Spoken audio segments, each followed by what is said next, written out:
Il est bientôt 11 heures, le 9-12 se poursuit. Soyez les bienvenus si vous nous rejoignez à la une. Voici les titres. Le philosophe Bernard-Henri Lévy est notre invité à 11 heures. Il sort un documentaire choc, une autre idée du monde sur les conflits oubliés et sur la barbarie dont l'être humain peut se rendre coupable.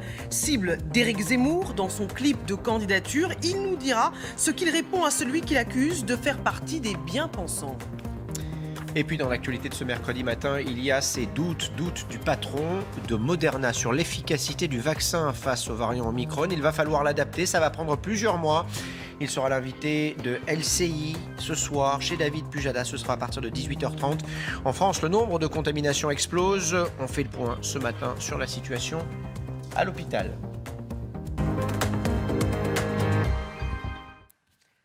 Bonjour Bernard-Henri Lévy. Bonjour. Vous êtes philosophe, cinéaste, écrivain et vous venez de réaliser avec Marc Roussel un documentaire, Une autre idée du monde, qui sort aujourd'hui en salle entre le reportage de guerre, le journal de bord, où vous dénoncez les conflits oubliés, la barbarie humaine du Nigeria à l'Ukraine en passant par la Libye, la Somalie, le Bangladesh ou encore l'Afghanistan. Vous allez à la rencontre des populations.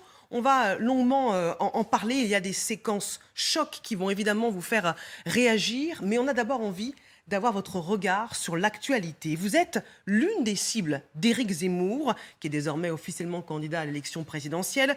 Dans la vidéo où il s'est déclaré, vous apparaissez aux côtés du garde des Sceaux, Éric Dupond-Moretti, de l'animateur Yann Barthès, rangé dans le camp des bien-pensants, ce qui est une tare pour Éric Zemmour. Qu'est-ce que vous lui répondez ? D'abord, il y a un progrès. Il y a quelques semaines, il me rangeait parmi les traîtres. C'était ça qu'il était allé dire chez votre confrère Pascal Praud, que j'étais un traître et qu'il fallait me traiter comme tel. Donc je suis passé de traître à bien-pensant. Il y a du progrès. Mais le problème, c'est pas moi. J'ai vu ce clip de campagne.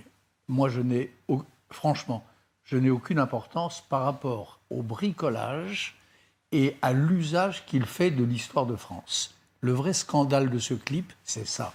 C'est cette façon de mélanger le micro du général de Gaulle et la rhétorique du maréchal Pétain. C'est cette façon d'embrigader les morts.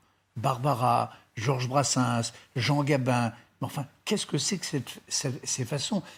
Et j'ai été très frappé par la puérilité consommatrice et gloutonne de cet homme qui joue avec l'histoire de France comme dans un bac à sable. Alors je savais qu'il était, contrairement à ce qu'on dit souvent, on dit qu'il connaît l'histoire. Moi je crois qu'il est nul en histoire. Il ne connaît pas l'histoire de France. J'ai eu l'occasion de débattre avant, dans sa précédente vie, une fois ou deux avec lui. Et j'avais déjà observé cela. Il croit qu'il sait, mais il ne sait pas. Mais là, il y a quelque chose d'indécent, il y a une grande obscénité, au-delà de mon cas personnel. Ça vous inquiète, ce type de clip de campagne, la musique, les images que l'on voit, les références qui y sont faites? Est-ce que c'est un mauvais signal pour ce que pourrait devenir la France ? D'abord, c'est fait pour inquiéter les Français. C'est incroyablement anxiogène. On sort de ce clip de campagne terrorisé, presque honteux d'être français, persuadé qu'on vit dans un pays rabougri et en voie de déclin. Donc, c'est inquiétant pour tout le monde. 2, moi, ce qui m'inquiète, oui, c'est de voir comment... Mais Zemmour, c'est bientôt fini, je crois. Enfin, bientôt fini. Sa campagne va se déliter et il va baisser dans les sondages. Mais ce qui est beaucoup plus inquiétant, c'est que quand on met ça, plus Marine Le Pen, ça fait quand même du monde. Il y a aujourd'hui 1 Français sur 3, c'est quand même beaucoup, peut-être même un peu plus, qui est prêt à, semble-t-il, à voter pour des gens, pour des prêcheurs de haine, pour des gens qui veulent défaire le tissu social en France, pour des gens qui veulent mettre le feu dans les cerveaux, pour des gens qui veulent mettre les immigrés dehors, pour des gens qui ravivent les grands thèmes matriciels de l'antisémitisme en France. Parce que quand on joue avec Pétain, quand on dit qu'il a sauvé les Juifs, quand on insulte les pauvres petits anges, les petits enfants Sandler, quand on dit qu'ils n'étaient pas des vrais Français parce qu'ils se sont fait enterrer,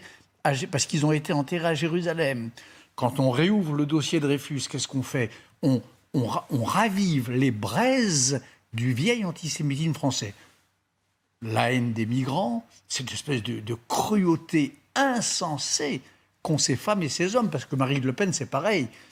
L'un des effets de cette pantalonnade Zemmour aura été, semble-t-il, de continuer de dédiaboliser et presque de centriser Marine Le Pen. Mais justement, Bernard-Henri Lévy, et vous l'avez dit, et c'est ce qui est confirmé par notre enquête IFOP pour LCI, il y a un bloc de droite extrême autour de 35-38% Voilà. au premier tour de l'élection présidentielle, selon cette enquête. Qu'est-ce que ça dit de la France que cette radicalité rencontre un écho auprès des Français ?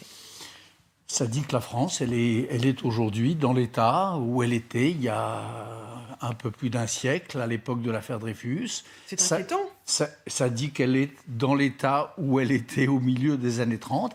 Il y a régulièrement dans notre pays, qu'il y a des moments de grandeur. Moi, je pense que la France est un très grand pays, avec une magnifique histoire, mais il a aussi sa part d'ombre. Et il y a des moments où l'ombre gagne, où le désert l'emporte. C'était le cas il y a un siècle, c'était le cas dans les années 30, c'est peut-être en train de devenir le cas. Et ça va nous conduire jusqu'où ?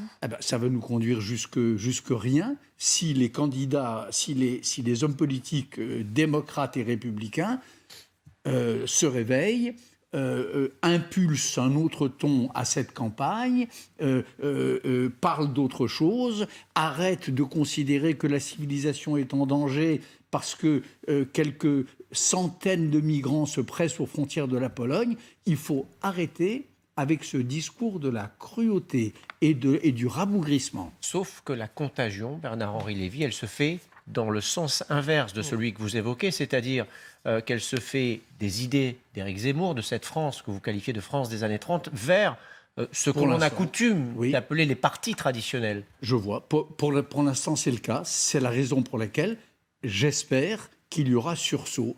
Vous savez, je crois que les grands hommes d'État et les hommes politiques de qualité ont toujours marqué l'histoire et même souvent gagné en allant à contre-courant, c'est-à-dire en prenant des positions qui n'étaient pas celles du courant dominant, qui pouvaient sembler devoir leur coûter. Je me rappelle quand François Mitterrand décide d'abolir la peine de mort, quand il propose de donner le droit de vote aux élections municipales à certaines catégories d'immigrés. Apparemment, c'était des thèmes qui devaient lui coûter beaucoup dans l'opinion. C'est les moments où il a probablement le plus progressé. Mais donc moi, je crois qu'il y a une prime au courage. Il dit « Je suis une victime, je suis celui aujourd'hui qui va à contre-courant et c'est pour ça que c'est moi qui ai raison ». Pour l'instant, je pense qu'il va dans le courant de cette France nauséeuse. Il va dans le courant avec Madame Le Pen, parce que c'est la même chose. Et n'oublions pas Marine Le Pen, parce que c'est elle qui va tirer les marrons de ce feu-là. C'est à elle que profite aujourd'hui ce crime contre l'esprit qui est commis tous ces temps-ci avec tout ce bricolage historique autour des grands moments et des moments sombres de notre histoire. Donc ces gens-là, ils sont en train de transformer notre pays en une nation faible, inévitablement déclinante et qui sent la mort. Voilà. Il y a quelque chose de mortuaire, quelque chose de lugubre. Mais regardez les images, et de Madame Le Pen et d'Éric Zemmour. Il y a quelque chose de lugubre. Et pourtant, ces personnages lugubres dont vous parlez sont encore très hauts dans les sondages. Vous dites, Éric Zemmour ravive les braises de l'antisémitisme. Alors comment expliquer que malgré tous ces dérapages, ces sorties sur l'affaire Dreyfus, sur la famille Sandler, sur le maréchal Pétain, il rencontre un écho auprès des Juifs de France qui estiment, à tort ou à raison, je ne sais pas, vous allez me dire, que les autres candidats ne constituent pas un barrage solide face à l'islamisme? Écoutez, barrage solide face à l'islamisme d'un type qui tend la main à Tariq Ramadan, qui échange avec lui parce que c'est ça Zemmour, c'est des messages énamourés, des je t'embrasse échangés avec Tariq Ramadan. C'est quelqu'un qui comprend et qui trouve du courage ou je ne sais quoi aux djihadistes. Donc c'est pas un barrage à l'islamisme. Les gens qui font barrage à l'islamisme, vous savez, en France, c'est pas compliqué.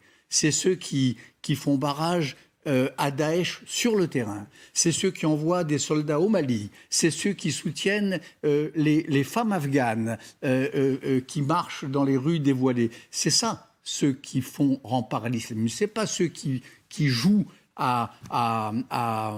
le jeu pervers que je disais avec Tariq Ramadan et avec les frères musulmans. Éric Zemmour et Marine Le Pen ne sont pas des barrages contre l'islamisme.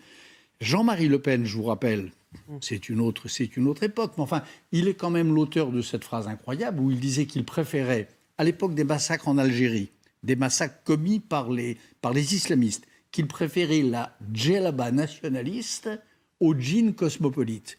Donc arrêtons avec l'idée que l'extrême droite serait un barrage contre l'islamisme, c'est un leurre, c'est faux. Le barrage contre l'islamisme, c'est la culture républicaine, qu'elle soit de droite ou de gauche. Est-ce que vous avez le sentiment que l'opposition politique aujourd'hui à Éric Zemmour est suffisante, suffisamment forte? Par exemple, à gauche, on entend quelques critiques, mais finalement, pas beaucoup de bruit est fait autour des idées qui sont développées et qui, semble-t-il, vous l'avez dit vous-même, gagnent du terrain.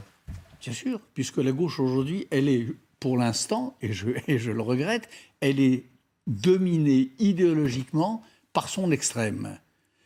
Je me rappelle, je crois que c'était sur une chaîne voisine, au tout début de la pré-campagne électorale, le débat entre M. Zemmour et M. Mélenchon. Ils s'entendaient comme larrons en foire. Ils mettaient en scène, il y avait une espèce d'opposition, bien sûr, surjouée, mais en vérité, ils étaient les mêmes. Alors tant en effet que la gauche sera la même que la droite, tant que les deux extrêmes se ressembleront comme des jumeaux, ça c'est vrai qu'il n'y a pas beaucoup de chance pour qu'on voit tout ça se dégonfler. Attendons, j'espère, une gauche qui sera fidèle à ses valeurs, une droite républicaine qui sera droite dans ses bottes. Est-ce qu'on peut encore se contenter d'espérer, Bernard-Henri Lévy, au vu des enjeux et des changements du monde que vous racontez d'ailleurs fort bien dans votre film? Ben écoutez, d'abord, moi j'espère parce que je suis un incurable optimiste et parce que je crois que la France s'est toujours sortie de ces marécages-là. C'est la troisième ou quatrième crise de cette nature à laquelle nous assistons depuis un siècle, un peu plus d'un siècle. La France s'en est toujours sortie par le haut. Donc je pense qu'elle se sortira par le haut de ce moment de démoralisation générale, ce moment d'autoflagellation et ce moment, alors pour reprendre un titre du zigoto en campagne, ce moment quasiment suicidaire. Parce que, encore une fois, ces séquences d'hier, elles étaient... C'est un zigoto. Vous parlez de lui comme d'un enfant. Quand on vous écoute, vous le décrivez comme un enfant, Éric Zemmour. C'est assez frappant. Parce que c'est ce qui m'a frappé hier. En effet, dans cette vidéo postée sur YouTube, il y avait quelque chose d'enfantin. Quelqu'un, un enfant, dans le magasin de jouets de l'histoire de France, à qui tout est permis. Et si je mettais un peu... Ah ben tiens, si je prenais Brassens, ah ben pourquoi pas Barbara, ah mais le micro... Ah mais t'as trouvé un micro vintage du général de Gaulle, mais c'est formidable. Ah ben attention, mettez des livres derrière. Qu'est-ce qui vous a le plus marqué? Les livres, l'icône orthodoxe qui semble être une icône orthodoxe à côté des livres, la musique, le micro... avec la figure du général de Gaulle qui est voulue par Éric Zemmour. Ce rapprochement, il est infâme. De la part de quelqu'un qui nous a expliqué sur tous les tons que Pétain avait sauvé les Juifs, ce rapprochement avec le général, cette manière de tenter de s'approprier la mémoire du général de Gaulle est infâme. Ça, il n'y a pas d'autre mot. Et je crois que tous les gaullistes convaincus de ce pays ont été saisis de nausée. Mais moi, je vous parle d'autre chose. Tout était choquant dans cette affaire parce que, au lieu d'un rapport construit, adulte, pensé à l'histoire de France, c'était un rapport consommateur, c'était un rapport consumériste, c'était un rapport bricoleur. Voilà. Encore une fois, l'histoire de France, elle est là, et puis on pique des éléments, et puis on en fait une espèce d'ovni très, très bizarre, un petit Lego. Voilà. Ce clip, c'était un Lego d'histoire de France, assemblé selon les caprices de quelqu'un qui n'y connaît au fond pas grand-chose. On verra si ça parle aux Français. Lors de votre tour du monde, c'est l'expression que vous employez également des guerres oubliées, vous passez par Paris. Et vous parlez du décalage à l'époque, de la colère des Gilets jaunes, leur violence et ce que vivent les populations, notamment au Nigeria, les chrétiens massacrés par les islamistes. On va y revenir.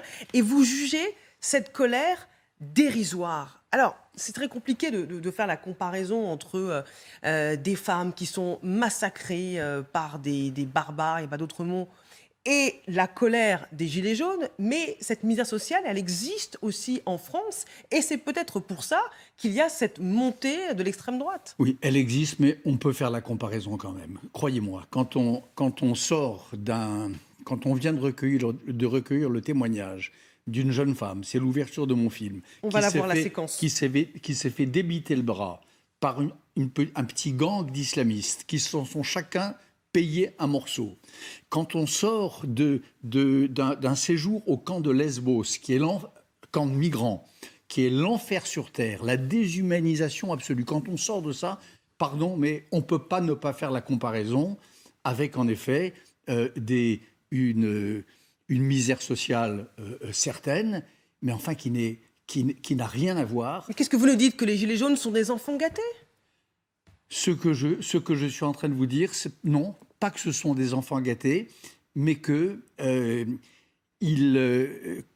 quand on a la chance, peut-être, d'avoir un peu voyagé, mais quand on peut aussi voir dans sa chaîne de télévision préférée des images du reste du monde, on s'aperçoit que la France n'est pas le pire endroit au monde. Est-ce qu'il faut s'en contenter ? C'est peut-être pour ça que Éric Zemmour rencontre un succès, parce qu'il dénonce le déclassement d'un pays qui a fait partie, il y a encore quelque temps, des plus grandes puissances mondiales. Moi, quand quand j'évoque les Gilets jaunes dans ce film, c'est pas, je me contente de rien.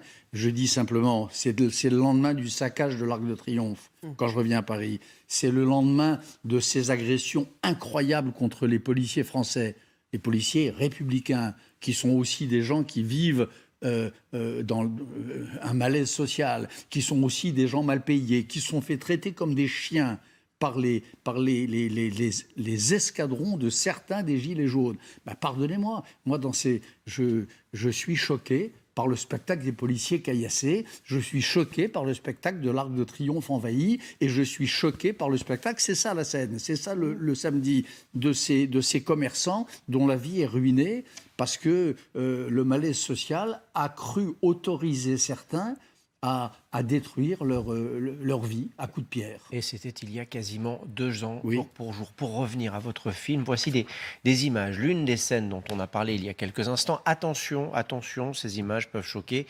On va vous les montrer et on en reparle juste après. Quittant la cérémonie, Joumaï Victor, seul rescapé d'un précédent massacre.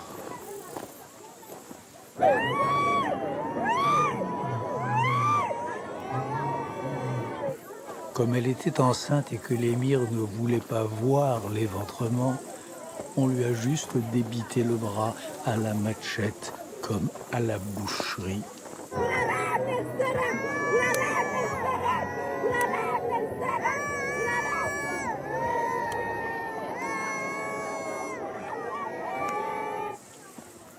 Ils ont commencé par les doigts, puis la main, puis l'avant-bras, puis le reste du bras, quand le dernier du groupe s'est plaint qu'il n'avait pas eu sa part.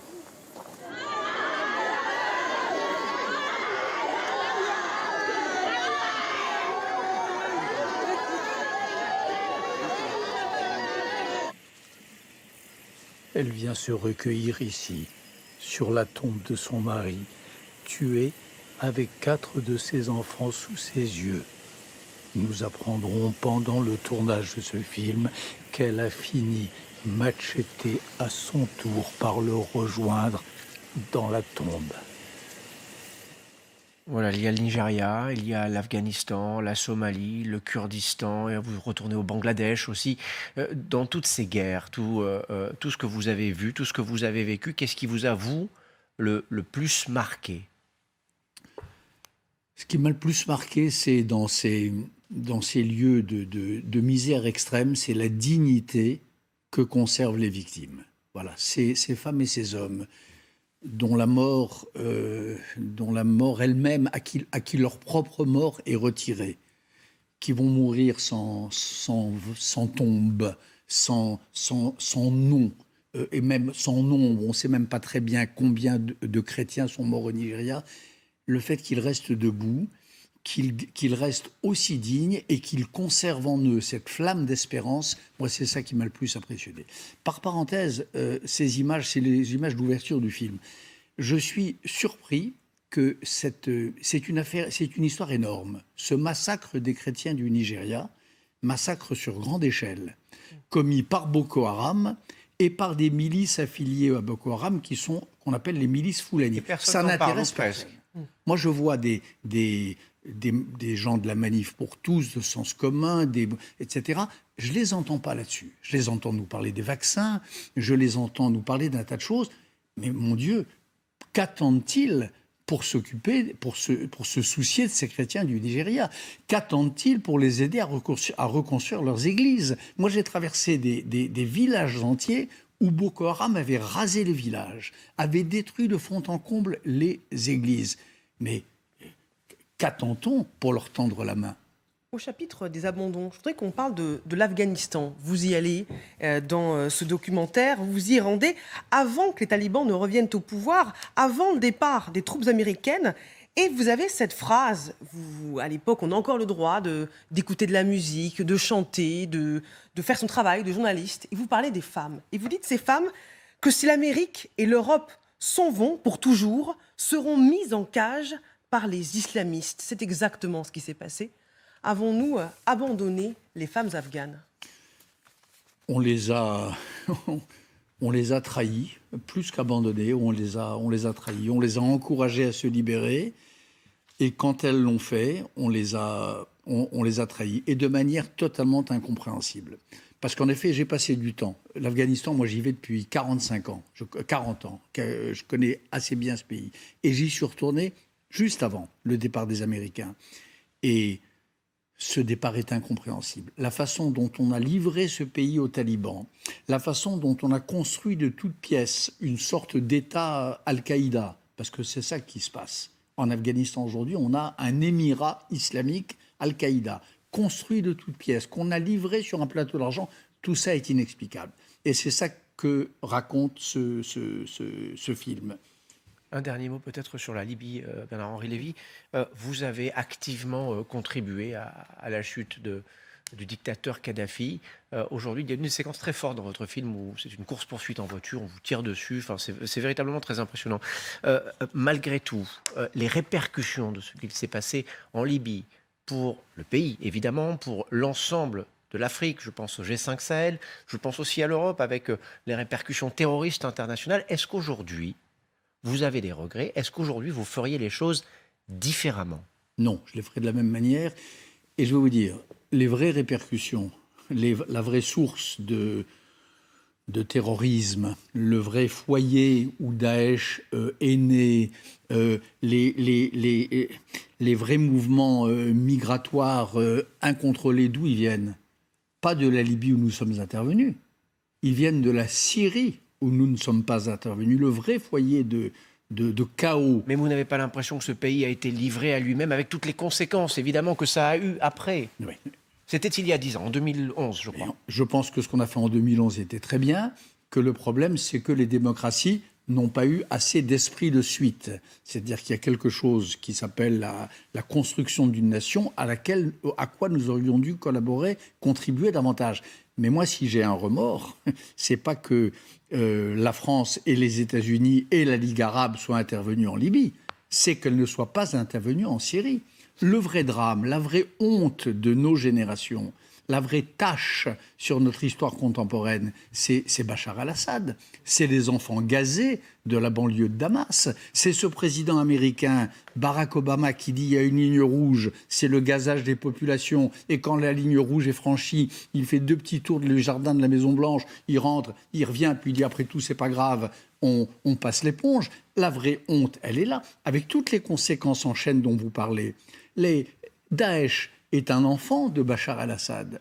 Daesh est un enfant de cette guerre contre les civils de Syrie. Daesh est né dans les prisons irakiennes, techniquement. Non, Daesh est né à cheval entre l'Irak et la Syrie, mais ce qui a donné un coup d'accélérateur à Daesh, c'est le moment où Bachar al-Assad a libéré, a lâché dans la nature les prisonniers de ses prisons à lui, qui étaient des islamistes radicaux et qui ont formé les bataillons de Daesh. Je connais un peu cette histoire. Vous savez, avant ce film-là, j'en ai fait un autre qui s'appelait La bataille de Mossoul. J'ai couvert la libération de la ville de Mossoul.